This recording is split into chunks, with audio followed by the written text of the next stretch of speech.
magpakalakas sa Panginoon, magtagumpay sa digmaang espiritual. Pag-aralan po natin ito. Mula sa bahagi ng sulat ni Apostol Pablo sa mga taga-Efeso sa chapter 6, verse 10 hanggang verse 20 ang ating mga pangunahing talatang tatalakayin. Ang mga salin ng Biblia na atin pong gagamitin sa Tagalog po ay ang Bagong Biblia at sa English ay New King James Version.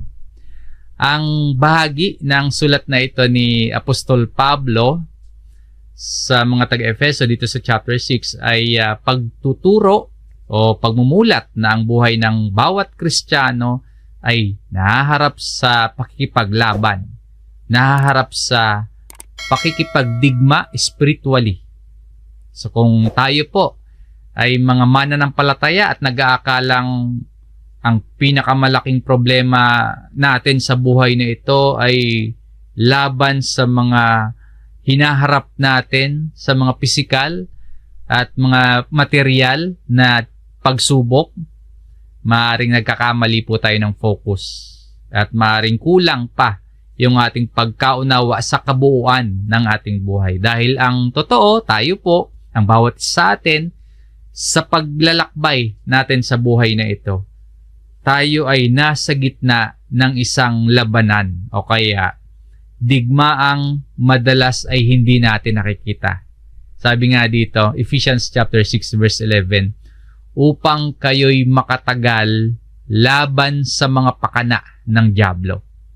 So, malinaw po na nasa labanan tayo, laban sa mga pakana ng dyablo. At kapag dyablo ang kalaban natin, ibig sabihin, ang digmaan na kinasasangkutan natin ay against the spiritual forces of evil.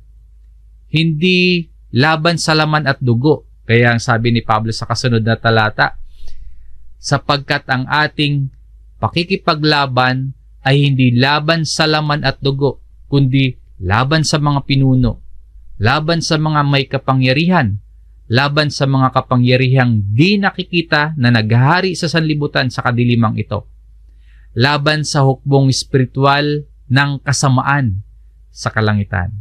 So, hindi tao ang tunay nating kalaban. Hindi material at physical na mga bagay lang, kundi mga kapangyarihang espiritual ng kasamaan. So, hindi ibig sabihin na walang human conflict consequences, pero ang root cause spiritual. Yung pangunahing laban natin hindi sa tao lamang kundi spiritual forces, spiritual power, spiritual forces behind sin and deception. Kung titingnan po natin ang konteksto ng aklat ng Efeso, makikita natin na ang dyablo aktibong nakikipaglaban sa lahat ng mga nakay Kristo.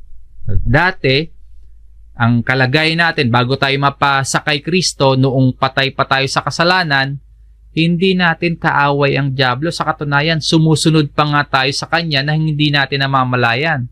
Tulad ng sinasabi sa Ephesians chapter 2 verse 2 na ang dati nating nilalakaran o kaya yung dati nating ipinapamuhay ay ayon sa pinuno ng kapangyarihan ng himpapawid.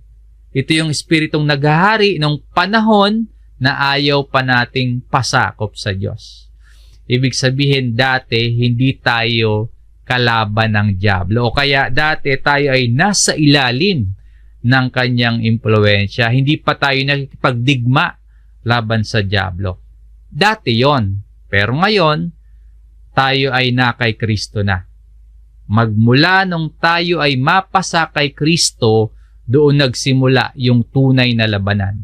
Kaya pinapaalalahanan tayo ni Pablo na huwag hayaang tumagal yung galit sa puso natin. Na huwag nating bigyan ng pagkakataon pa yung dyablo. Na huwag tayong makibahagi sa mga gawa ng kadiliman at maging maingat tayo sa araw-araw na pamumuhay, na maging matalino tayo, na sinasamantala natin yung bawat pagkakataon sapagkat ang araw po ay masasama. So alam ni Pablo at dapat alam din po natin na ang digmaang espiritual, hindi lang yan nangyayari once o kaya hindi yan nangyayari minsan lang, kundi ang spiritual warfare ay araw-araw natin itong hinaharap, lalo na po sa mga maliliit nating desisyon sa buhay. Kaya dapat lagi tayong nagsusuri. Lagi din nating chine-check yung mga decision natin. Magpapatuloy ba tayo sa paglakad sa pag-ibig? Yan yung tinuturo sa atin. Magpapatuloy ba tayo sa paglakad sa liwanag, sa karunungan? O bilang asawang babae, magpapasakop ba tayo sa asawa nating lalaki? Sa mga asawang lalaki naman, minamahal ba natin yung asawa natin? O sa mga anak, sinusunod, iginagalang mo ba yung mga magulang mo? At sa mga magulang, tinuturuan at dinidisiplina mo ba ang inyong mga anak? Sumusunod ba tayo sa mga nakakataas sa yung may authority sa atin? At gagamitin ba natin ang tama yung mga responsibilidad na ipinagkatiwala sa atin ng Diyos? Yan yung mga karaniwang aspeto ng digmaang espiritual na kinakaharap natin sa araw-araw. Sino man tayo man ay anak, tayo man ay asawa, tayo man ay magulang, tayo man ay namiminuno o kaya tayo ay nagpapasakop. Yan yung mga karaniwang aspeto ng digmaang espiritual na kinakaharap natin. Ibig sabihin, yung digmaang espiritual, hindi lang laban sa malalaking kasalanan, kundi nangyayari yan sa pang-araw-araw nating pamumuhay. Sa bawat desisyon na ginagawa natin. Kaya po, kailangan maging mulat tayo, maging laging handa tayo dahil yung digmaang spiritual na pinag-aaralan at pag-aaralan natin ay nagpapatuloy ito. Hindi lang ito minsanang pangyayari.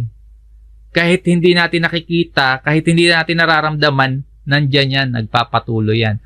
Na kahit pa nga maayos pa yung takbo ng buhay natin, hindi ibig sabihin wala nang laban o kaya wala na yung digmaan.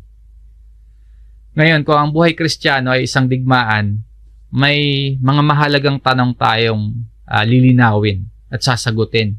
Paano tayo lalaban? Saan tayo kukuha ng lakas para manindigan? Dahil kung sa sarili lang natin tayo aasa, kung sa sariling kakayahan lang natin tayo kukuha ng lakas, hindi tayo makakatagal sa digmaan. Ang paalala ni Apostol Pablo sa Ephesians chapter 6 verse 10, magpakalakas sa Panginoon at sa kapangyarihan ng kanyang lakas. Ito po yung ipanalangin natin para sa isa't isa. Be strong in the Lord and in the power of His might. Na magpatuloy po kayo sa pananampalataya at pagsunod kay Kristo hanggang sa dulo. Kahit mahirap, kahit maging sobrang hirap pa ng paglalakbay natin sa buhay na ito.